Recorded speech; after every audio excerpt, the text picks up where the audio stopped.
Muchas gracias por la presentación. Esfuerzo ninguno, encantada de estar aquí. Ya me gustaría poderme quedar al resto de la jornada de hoy. No podré, porque tengo que salir corriendo a coger el avión, pero ya me gustaría escuchar todas las experiencias y todo lo que tenéis después para comentar. Bueno, un poco la idea de estos minutos, ¿no?, que voy a estar aquí hablando con vosotros es lanzar algunas ideas, algunas evidencias sobre la inclusión del alumnado en comunidades de aprendizaje, del alumnado en general, pero específicamente del alumnado con más dificultades o con discapacidades, ¿no? Un poco la idea, pues, para que estas ideas, estas evidencias sirvan para seguir reflexionando, ¿no?, para que sigáis pensando, seguir repensando la práctica del día a día en vuestros centros y poder tener, pues, cada día más escuelas y comunidades cada vez más inclusivas, ¿no? Un poco como reflexión inicial, ¿no?, quería lanzar esta idea, ¿no?, de si la inclusión, las posibilidades de inclusión dependen del alumnado que tenemos, ¿no?, de si podemos incluir a un alumno o una alumna en la escuela o en un aula, en una actividad, en función de cuáles son las dificultades que tiene o la actitud que tiene ese alumno o esa alumna.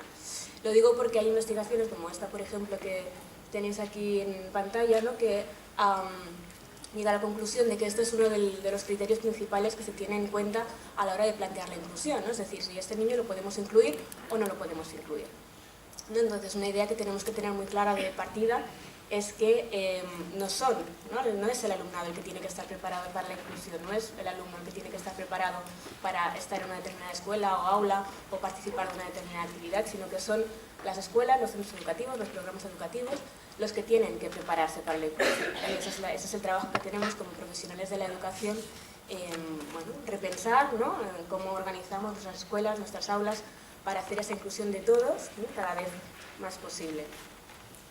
En este sentido, bueno, pues una pequeña definición de qué es lo que entendemos por inclusión, ¿no?, dentro del proyecto de comunidades de aprendizaje. Bueno, muy en la línea de otras definiciones, ¿no?, que existen sobre inclusión y, bueno, recogiendo mucho lo que es el proyecto de comunidades de aprendizaje, entenderemos, ¿no?, que un aprendizaje inclusivo es aquel que favorece tanto el máximo desarrollo cognitivo, ¿no?, como el máximo desarrollo también a nivel emocional de todo el alumnado, y que esto se consigue cuando se organizan todos los recursos disponibles, tanto materiales como humanos, como cognitivos, de todo tipo, en entornos normalizados y compartidos de aprendizaje, ¿no? Entonces, esto es lo que tenemos como inclusión, ¿no?, como punto de partida. ¿Cómo conseguimos esto desde las comunidades de aprendizaje?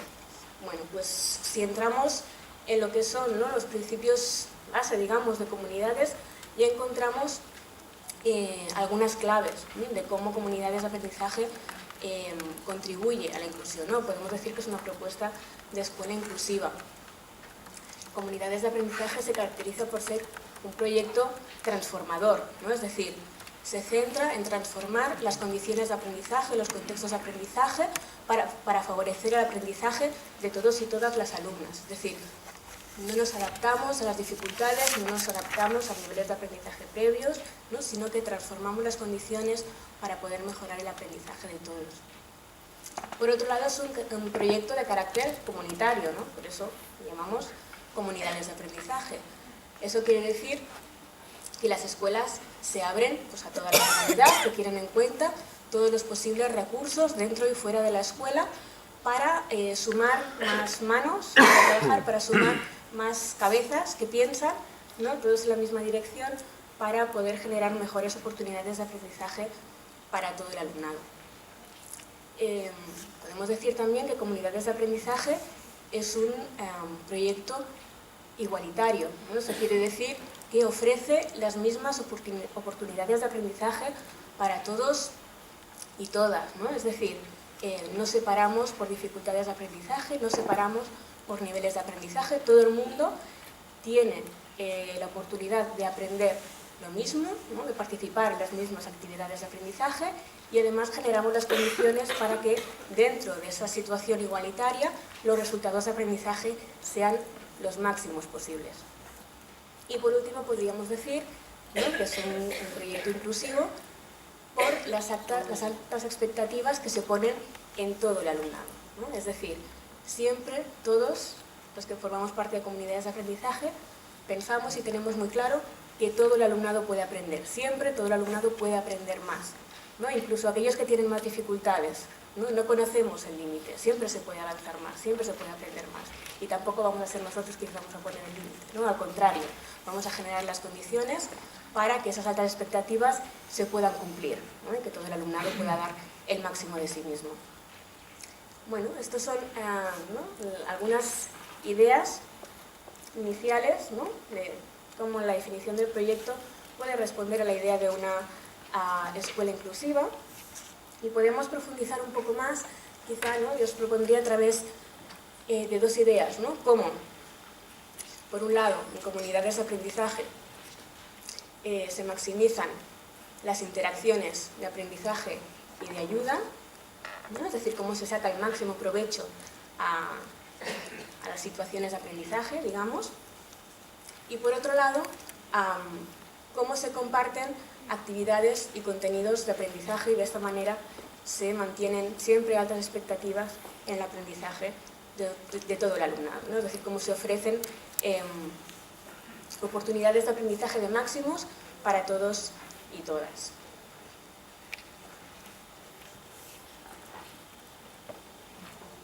Bueno, si entramos en el primer punto, ¿no? Cómo se maximizan las interacciones de aprendizaje y de ayuda dentro de las comunidades de aprendizaje, tenemos que tener en cuenta mucho conocimiento que ya hay de investigaciones previas sobre los beneficios de la interacción entre el alumnado en grupos heterogéneos, ¿no?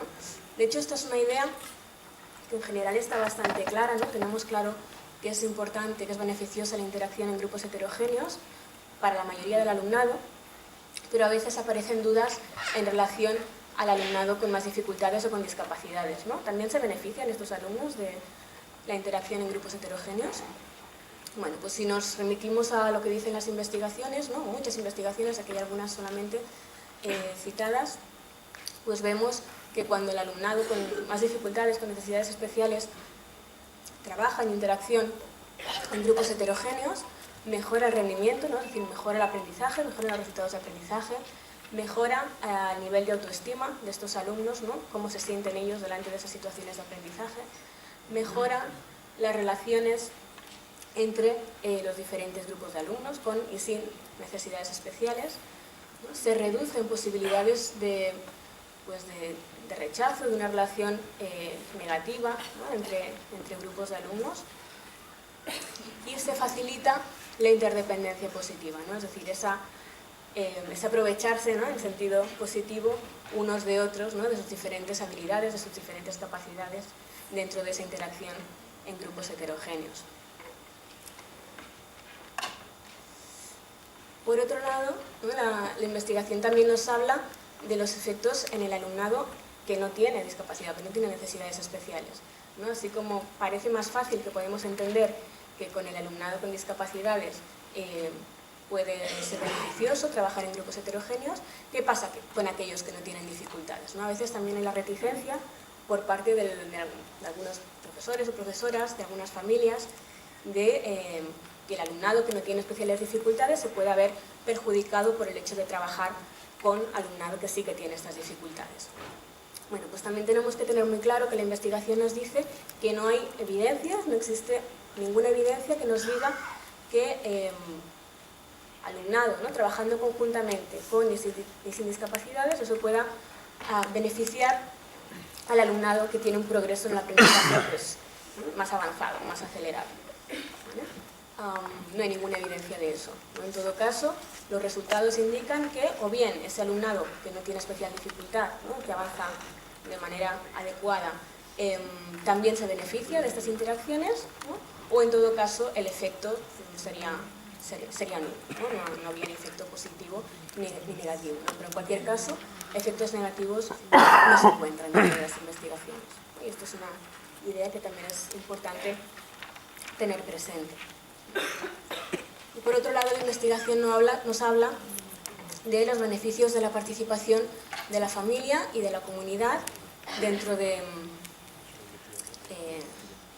escuela, dentro de actividades de aprendizaje, ¿no? En conexión con la escuela, con el aula, cuando las familias, cuando la comunidad participan de manera activa en la escuela en relación, ¿no? a alumnado con necesidades especiales, se encuentran por lo menos estos 3 beneficios, ¿no? Por un lado, mejora la coordinación entre la escuela y la familia, ¿no? O el contexto de la casa del alumnado.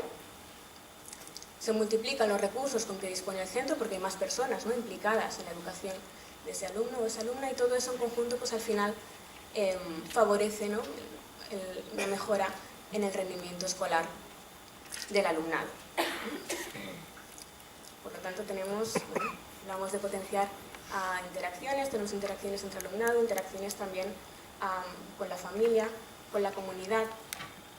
De todas maneras, también tenemos que tener en cuenta, ¿no? que la investigación nos dice que agrupaciones heterogéneas por sí mismas no necesariamente llevan a unas condiciones óptimas de aprendizaje, ¿no? Sino que también hay situaciones en que clases heterogéneas, no segregadas, pueden llevar a un fracaso, ¿no? del alumnado con más dificultades, que se puede sentir, ¿no? en algunos momentos pues, aislado, abandonado, ¿no? en cierta forma, o no suficientemente atendido, ¿no? También hay investigaciones que centran la atención en el hecho de que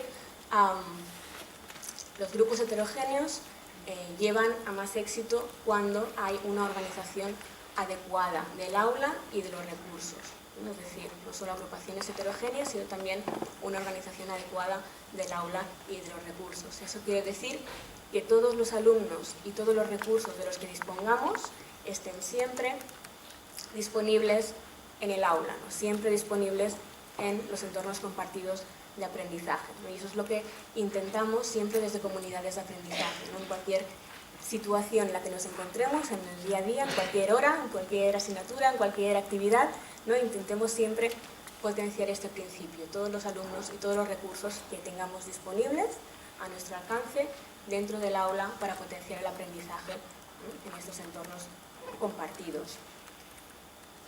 Bueno, ¿y cuáles son esos recursos, ¿no? dentro de una comunidad de aprendizaje? Bueno, algunos los hemos apuntado, ¿no? Igual que en cualquier otro centro, pues contaremos con el profe, ¿no? El maestro, maestra, tutor, tutora. Contaremos pues, con especialistas, ¿no? Especialistas de educación especial o de pedagogía terapéutica o logopedas, o etcétera, etcétera, etcétera, los diferentes perfiles especialistas que podemos contar. O auxiliares, ¿sí? Pero en comunidades de aprendizaje contamos también con el resto de profesores y profesoras del centro, contamos también con los compañeros y compañeras de nuestros alumnos, contamos también con las familias y contamos también con voluntariado. Contamos con todos estos recursos.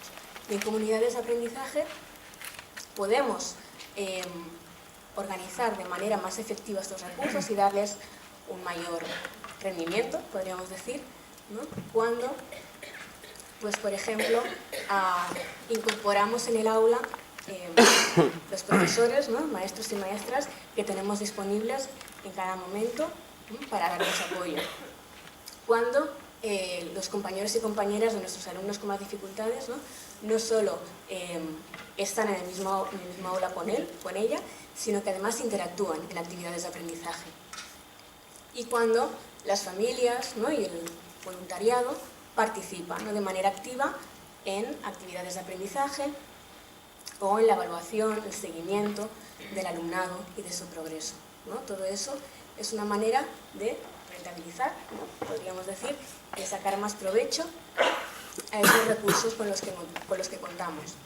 En cualquier caso, fijaros, ¿no? en cuántas personas, ¿no? con cuántos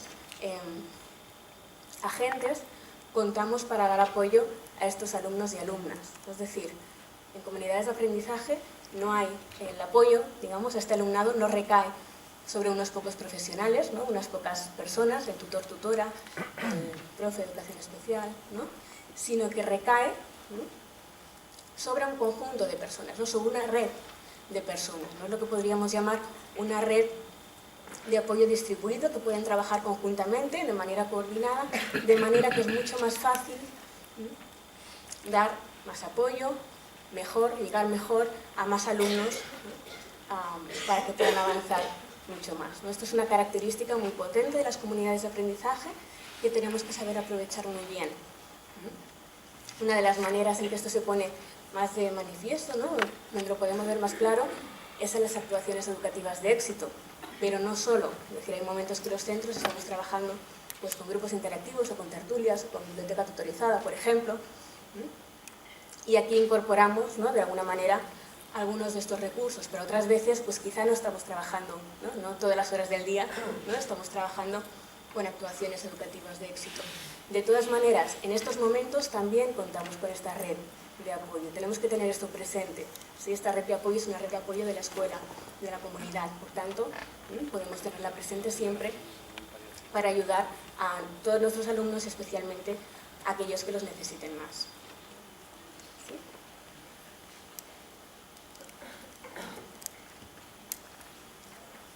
Bueno, de todas maneras, como os decía, una de las formas más claras, ¿no?, de ver cómo se da el apoyo y esas interacciones que llevan al aprendizaje dentro de las comunidades de aprendizaje es a través de las actuaciones de éxito, ¿no? Y dentro de las actuaciones de éxito sabéis que posiblemente la que vemos que de manera más rápida y más clara, ¿no?, más evidente, lleva a una mejora en el aprendizaje y en la convivencia del alumnado son los grupos interactivos, ¿no? Bueno, grupos interactivos ya sabéis en qué consiste, ¿no? No hace falta que os lo explique, ¿no? Esos pequeños grupos de alumnos heterogéneos que trabajan conjuntamente para resolver actividades, normalmente de tipo instrumental, con la ayuda de una persona voluntaria. Bueno, pues en grupos interactivos pueden participar también alumnos y alumnas con discapacidades, y el hecho de que participen hace que estos alumnos se encuentren dentro de esa organización del aula una forma, ¿no?, de ayuda, de apoyo que se da de manera natural, ¿no? Es decir, por ejemplo, dentro del grupo interactivo, un alumno o una alumna con más dificultades puede encontrar la ayuda de otro compañero o compañera, o varios compañeros y compañeras de su grupo interactivo. Esos compañeros no están ahí para ayudar a ese niño, esas interacciones de ayuda no están ahí para ayudar a ese niño, se darían también si ese niño no estuviera, pero, ¿no?, qué bien que ese niño puede estar ahí en ese grupo interactivo para sacar provecho de esas interacciones de ayuda, ¿no? Porque el grupo interactivo consiste en eso, en ayudarse para sacar adelante una actividad de aprendizaje. De la misma manera, el voluntario o voluntaria no está allí porque haya un niño con una discapacidad, el voluntario o voluntaria estaría allí igualmente. Su función, además, no es enseñar, no es ayudar directamente, ¿no?, a entender una idea, un concepto. Pero cuando tenemos un niño o una niña que tiene más dificultades, el voluntario o voluntaria, pues normalmente tiene una función, ¿no?, de estar pendiente, de hacer el seguimiento, ¿no?, de ese niño o de esa niña, de asegurar que ese niño o esa niña va siguiendo esa actividad y si no, pues poner remedio, ¿no?, ver qué se puede hacer para ayudar a ese niño o esa niña, ¿no? De manera que, bueno, sin cambiar nada, ¿no?, este tipo de organización del aula facilita que ese alumnado pueda participar, pueda sacar provecho de esas interacciones de ayuda. Una idea importante, ¿no?, que hay que tener en cuenta y que hace posible que eso sea así es la frase que tenéis abajo, ¿no?, que es necesario compartir actividades de aprendizaje. Para que pueda haber interacción alrededor del aprendizaje, tenemos que compartir las mismas actividades de aprendizaje. ¿Sí? Es decir, lo que no podemos hacer es que un niño o una niña que tenga un nivel de aprendizaje más o menos alejado de la mayoría, le pongamos en el grupo interactivo, pero a hacer una actividad diferente, ¿no? Porque entonces, ¿sobre qué interactuamos? ¿No? Es difícil, ¿no? ¿Vale? Por lo tanto, tenemos que pensar a qué actividad ponemos, una actividad en la que todos y todas puedan participar, quizá no al mismo nivel, ¿no? Quizá el resultado no será el mismo para todos, pero en la que todas y todos puedan participar y puedan aprender, porque si no se comparte actividad de aprendizaje, ¿sobre qué vamos a interactuar? ¿No?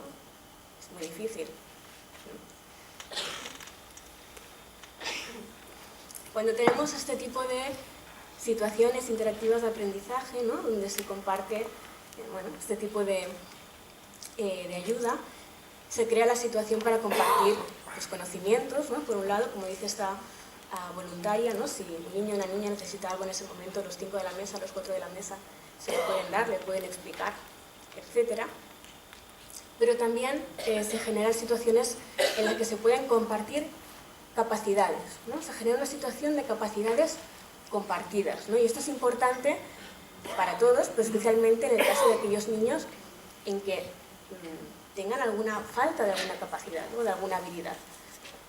Y creo que este ejemplo, ¿no? Que tenéis aquí lo explica de manera muy clara, ¿no? Una profesora nos hablaba de una niña que en toda la escolaridad no había aprendido a leer. Imaginaros que un alumno o una alumna que no sepa leer, ¿no? Cuántas dificultades tendrá para aprender tantísimas cosas en toda una trayectoria escolar. Pues una niña no había aprendido a leer, ¿no? Pero nos decía que en cambio en grupos interactivos era la persona que mejor resolvía los problemas de lógica y de cálculo mental. ¿Por qué? Pues porque en grupos interactivos había una persona, ¿no? O un compañero o compañera, o una persona voluntaria, ¿no? Había una persona que le podía leer el problema. El problema lo tenía en que no sabía leer, ¿no? En que no entendía las cosas. Pero si a esta niña no se le facilita, ¿no? Esa capacidad de leer, ¿cuántas cosas no puede hacer?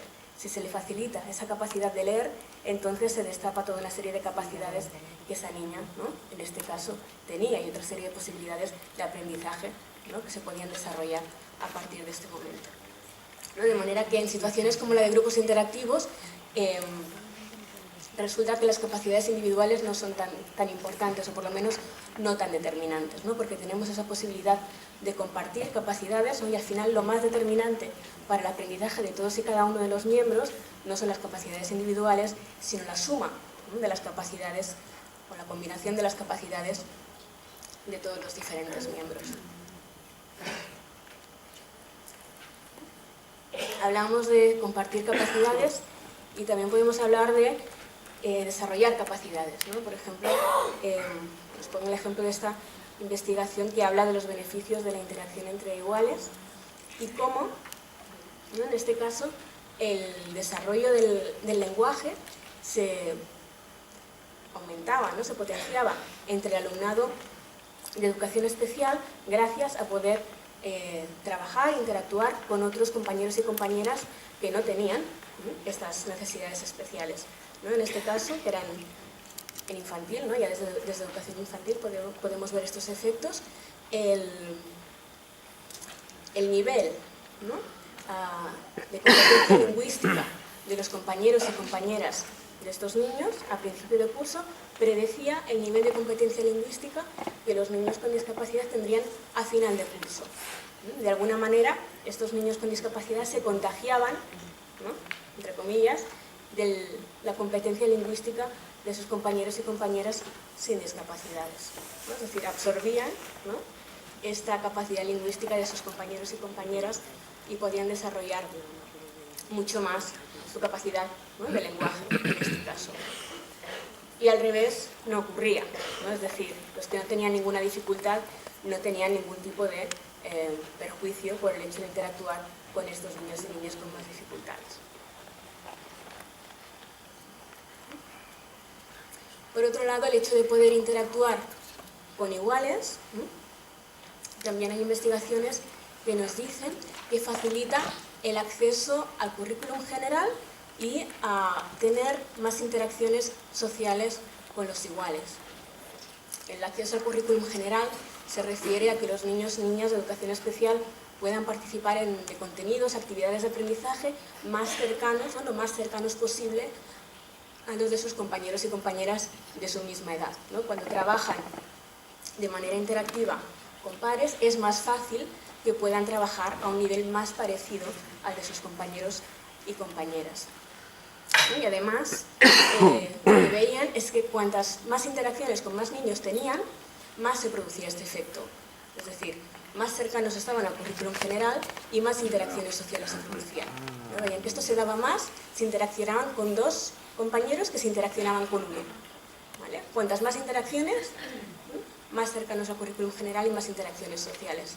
Imaginaros, en grupos interactivos no interaccionan con uno, no interaccionan con dos, sino que interaccionan con tres o a veces con cuatro, ¿no? Y si además vamos haciendo esto en diferentes asignaturas, en diferentes momentos, si además vamos intentando que los grupos vayan cambiando, que el alumnado pueda ir interaccionando con todos sus diferentes compañeros a lo largo de un trimestre, o un curso, ¿no? O 2 cursos, un ciclo, de tiempo que sea, pues estos efectos se multiplican, ¿no? Es decir, estos efectos aumentan, ¿no? Cuantas más interacciones con iguales, más acceso al currículum general y más interacciones sociales tienen estos alumnos.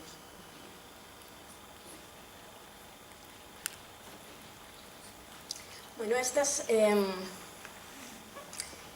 posibilidades de interacción, ¿no? Uno de los efectos que tienen es que el alumnado con discapacidad se implica más en el aprendizaje, ¿no? Aquí tenéis los datos que muestran, ¿no?, la observación de algunos alumnos con discapacidad en grupos interactivos, el tiempo que están implicados en la tarea.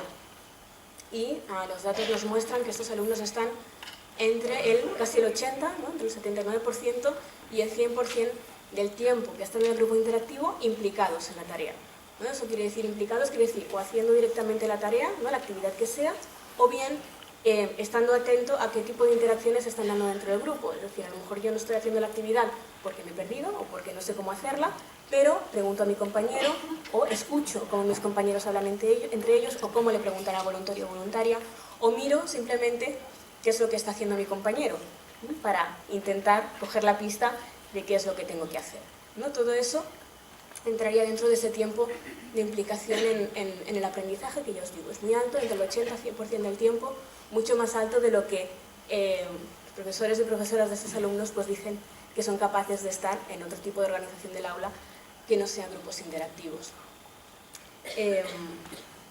Este tipo de datos, ¿no?, nos desmiente la idea de que algunos alumnos no son capaces de aprovechar el tiempo de aprendizaje cuando están en actividades de aprendizaje que están algo por encima de su nivel, ¿no? En grupos interactivos se está trabajando la misma actividad y, debido al tipo de interacciones que se están dando, son alumnos que están aprovechando mucho, ¿no?, ese tipo de interacciones, están aprovechando mucho ese tiempo de actividad. Por otro lado, ¿no?, el profesorado también concuerda en sus impresiones, ¿no?, respecto del grado de implicación, de motivación que este aprendizaje, que este alumnado tiene cuando está trabajando en grupos interactivos, ¿no? Incluso chavales, alumnos que tenían una motivación baja, una implicación baja en el aprendizaje, a raíz, ¿no?, de poder trabajar más en conjunto con sus compañeros y compañeras, más en conjunto con otras personas que vienen a ayudarles, ¿no?, el voluntariado, de poder trabajar las mismas cosas, las mismas actividades, aumenta su atención, aumenta su motivación, aumenta su implicación en la tarea, y todos sabemos que más atención, más motivación, más implicación, pues evidentemente lleva a muchas más oportunidades de avanzar en el aprendizaje. ¿Sí? Bueno, grupos interactivos entonces generan unas interacciones que favorecen el aprendizaje, y lo que es muy importante también es que esas interacciones que llevan al aprendizaje van de la mano de interacciones que favorecen también pues la creación de relaciones positivas, ¿no?, y de amistad entre el alumnado, porque a veces cuando hablamos de inclusión del alumnado que tiene más discapacidades, pensamos en la inclusión en términos de, bueno, que esté aceptado dentro de un grupo, que esté integrado dentro de un grupo, que tenga más o menos amistades, y a veces se nos olvida que eso puede ir de la mano de tener un nivel de aprendizaje más alto. En grupos interactivos se dan las dos cosas a la vez, y aquí pongo 2 citas juntas, y me gusta precisamente ponerlas juntas porque lo ilustra muy bien, ¿no? La primera cita, una niña con una discapacidad dice que en grupos interactivos mis amigas me ayudan, ¿no? Es decir, me ayudan porque son mis amigas. Pero a continuación, otro alumno con discapacidad dice, una cosa que no sepas hacer, puedes pedir que te ayuden y así nos hacemos amigos, ¿no? Es decir, mis amigas me ayudan porque ya son mis amigas, pero además cuando trabajamos juntos y nos ayudamos, nos hacemos amigos, nos conocemos más, ¿no?, y nos podemos hacer amigos. De manera que esto se convierte en un círculo, ¿no?, que se va retroalimentando, ¿no?, y al mismo tiempo que hace que vayamos ayudándonos más y aprendiendo más, también nos vayamos haciendo más amigos.